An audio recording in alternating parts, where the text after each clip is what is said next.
Emma,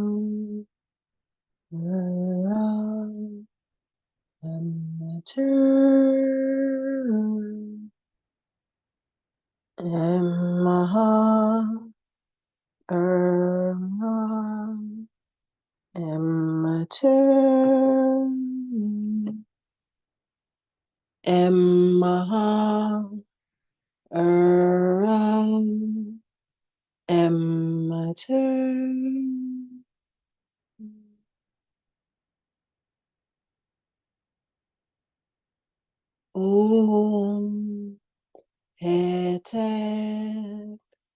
Hete Hete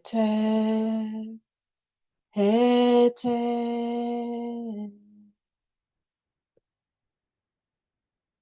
Hete.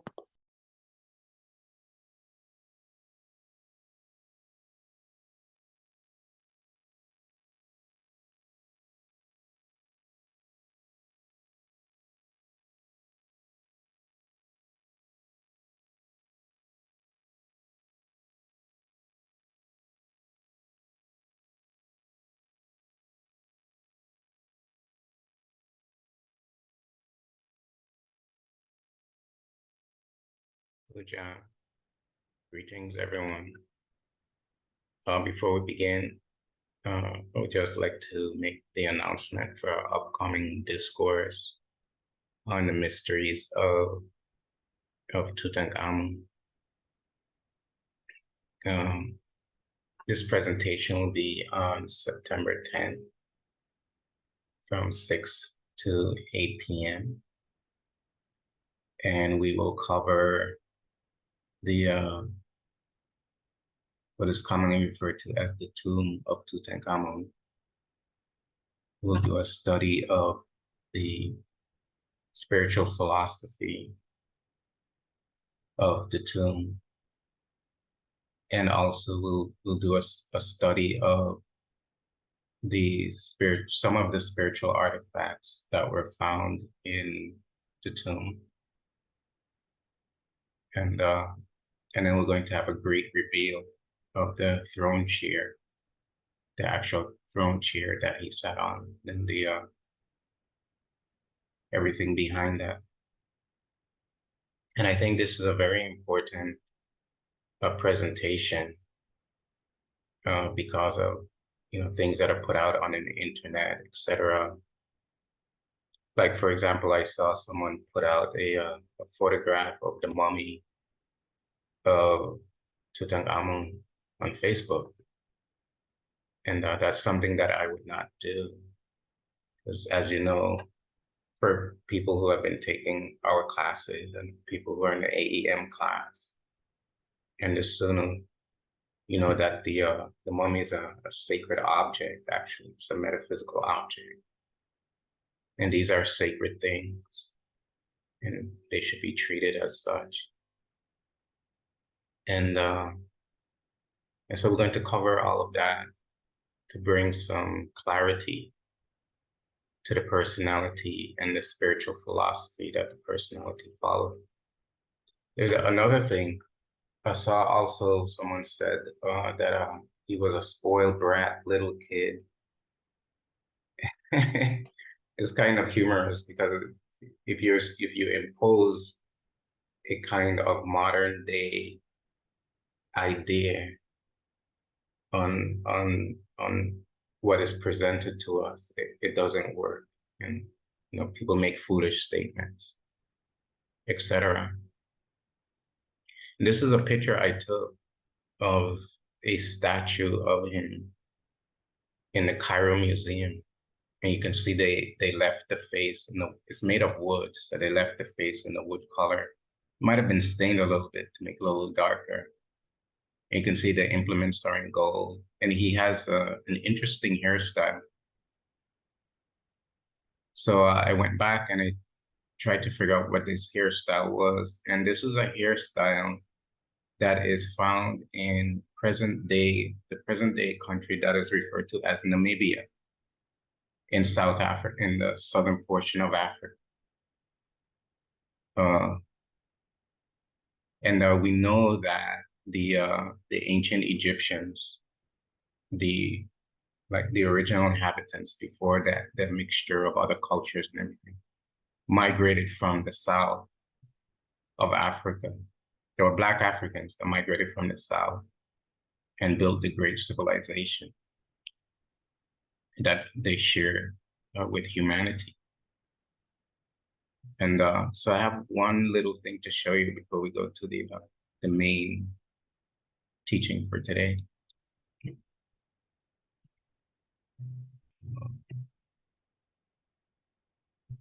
We'll show you how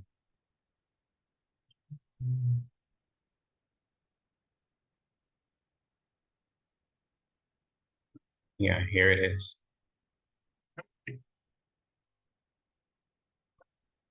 So I found a picture of here's the hairstyle. You know, they made the hair in locks that is commonly referred to as dreadlocks today. And they put clay on and they pile them. So they make layers of hair. And that's the hairstyle that he's wearing in the carving. And it's found in northern Namibia amongst the Himba tribe. So it's kind of interesting. But our presentation will center around the spiritual philosophy. But I found this kind of interesting.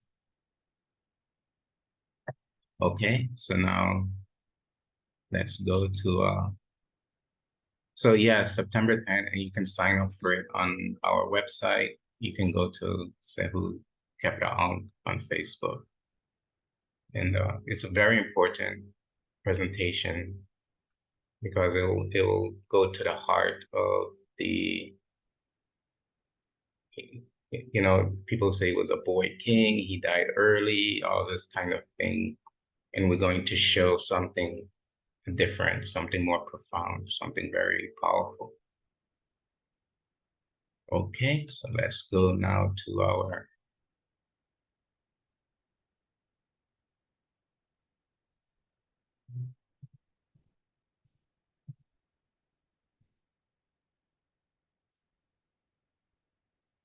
An Zekasat Neter Nut A.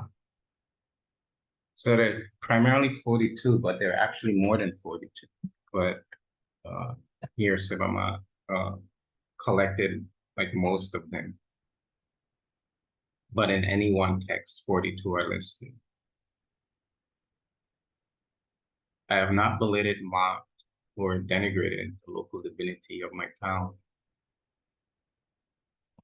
In ancient Egypt, as some of you may know, you may already know, there were 42 nomes or cities, and each city had their major divinity. But the little towns in the cities also have their local divinity.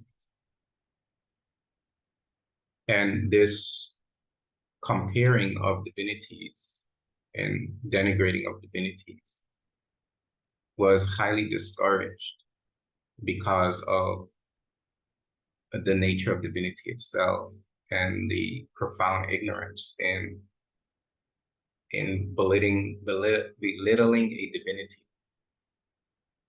or looking down on a divinity, or comparing divinities to each other. This one is better than that one.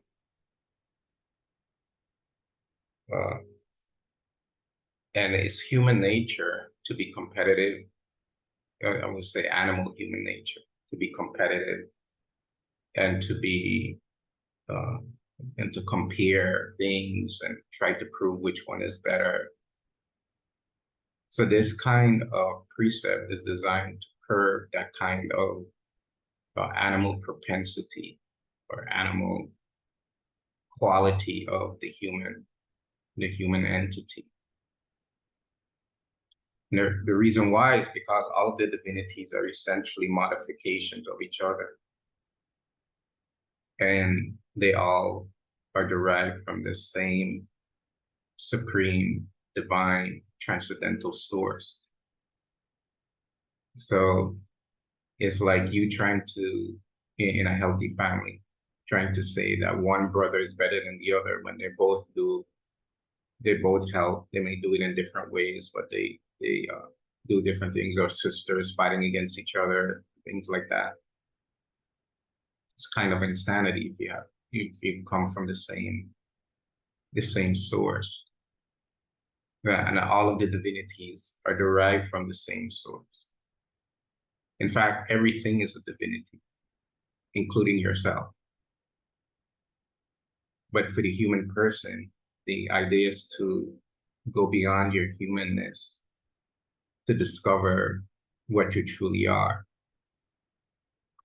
And actually, the Amdua text speaks about how the person is to discover their divinity.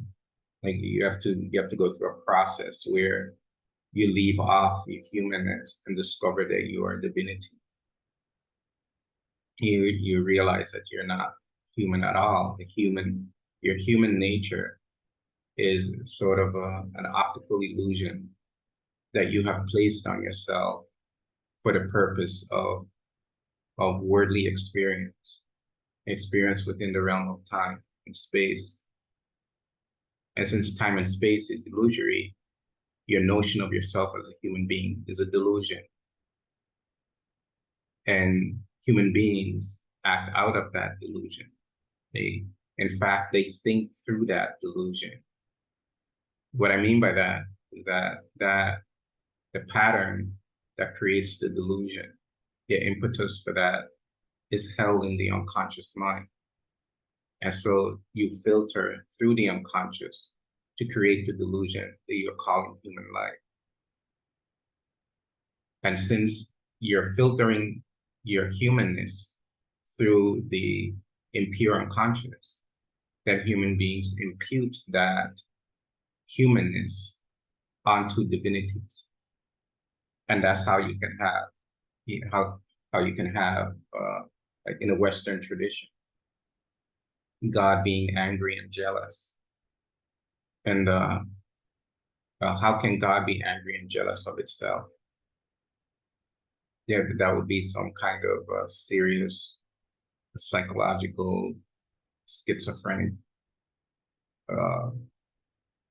entity. It would be a kind of an insane entity. So God cannot be jealous nor angry at human beings because these human beings are manifestations of itself. What causes conditions in life that are unhealthy, that are troubling, that are afflictive, that are suffering, is one's own misunderstanding of the nature of life. And the sooner a person realizes that through spiritual means, the sooner they can overcome the experience of pain and suffering in normal human existence.